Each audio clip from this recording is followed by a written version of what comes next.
Developers are truly viewed as a hacker by common people out there once they open their terminal and types out their first command. I am Andreas, and in this tutorial I will take your hacker experience into a new level by developing our own CLI or command line interface program. In this case, it's going to be a simple game out of a NodeJS environment. Before we moving out, we will obviously need a PC with its operating system, an IDE preferably VS Code just like mine, and NodeJS version 16 or above. To kickstart our project, let's create an empty directory in your PC manually or using the terminal. Then open the directory in your favorite IDE, in my case it will be a VS Code, then run the command npm init flag y that will create a new package.json file where we can install node dependencies. Don't forget to add the type property and type it with module inside the package.json to tell NodeJS that we want to use ESM module import system. Then create an index.js file.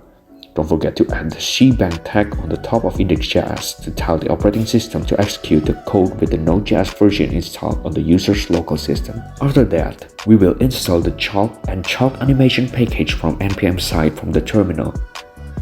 Import both dependency in the index.js file, where chalk will colorize the output text in the terminal, while the chalk animation will obviously animate the text. Next on, declare a global variable and name it player name for storing the player name. In order to display our first intro screen, create an async function and name it welcome. Inside the function, we will declare a const to store the first headline the user will see when running the CLI program. In this step, don't forget to add this \n tag to separate a line with another. In this case, we will name the variable rainbow title. In order to animate and colorize the text above, wrap the string with the chalk animation instance and its rainbow function. Because the terminal can only display one process at a time, we will create a helper function to delay and display the animation properly. Write this code, which is a promise function that takes 200 milliseconds or 2 seconds to delay the animation. Next, we will call the helper function or sleep function inside the welcome function using a wait keyword. Call the stop function to stop the animation and move on to the next line. You can write your game instruction using console.log and try to use string interpolation to call variable inside a string using the $sign keyword without breaking a line.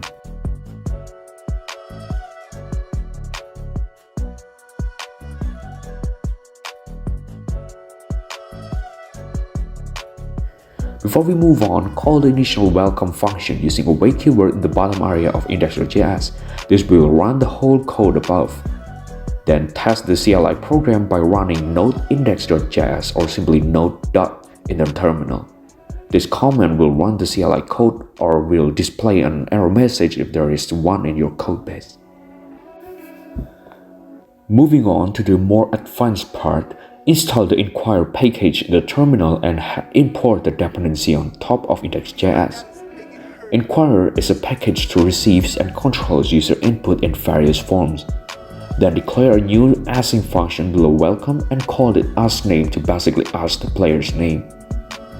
Declare a new const and call it answers inside the askName function. In order to display an input form in the CLI that user can type and fill, assign the answer const with the inquire instance and its prompt function. These essential properties are name, which is an identifier so it can be accessed later on, a type property for defining the type input to be displayed, and message property to display message in the terminal.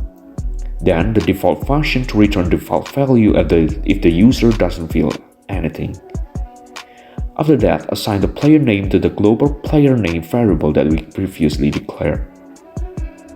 Next, we will add multiple choices input using inquire with the fairly same logic as before. Firstly, declare another async function to display the multiple choices quiz. Let's name it question_1. Then write this code to instantiate another inquire instance where the property is a bit different. Here, the type property is now a list because it's going to be multiple choices quiz, and the choices property is now available to be filled with answers.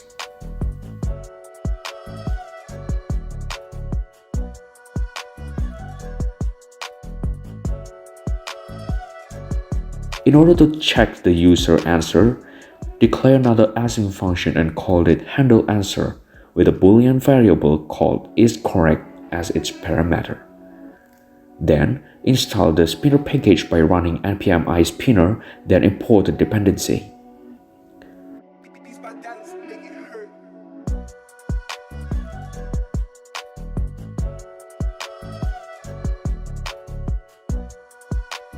Inside this function, instantiate and start a spinner object and fill it with loading string like checking answer or whatever else.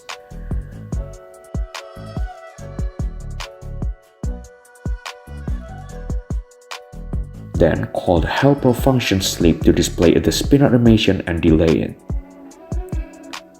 After that, write an if statement logic to handle the answer or isCorrect variable. The statement will run the success function from spinner object if the answer is correct, or running error function, and can then kill the CLI process if the answer is wrong.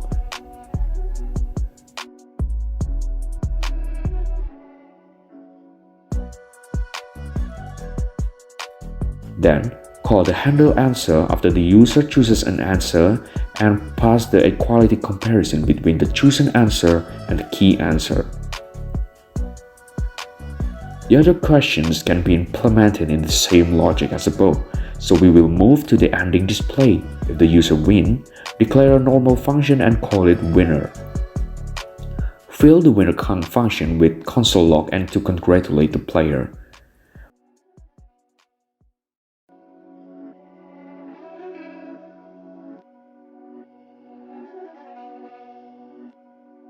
Finally, to wrap those functions, call each function like welcome, ask name, or question and the winner function sequentially with its await keyword below the index.js. I'm gonna go and wrap things up there. The skill of CLI development may seem trivial, but in reality, it will be a useful skill for production app development. This is Andreas, thanks for watching, and I'll see you in the next one.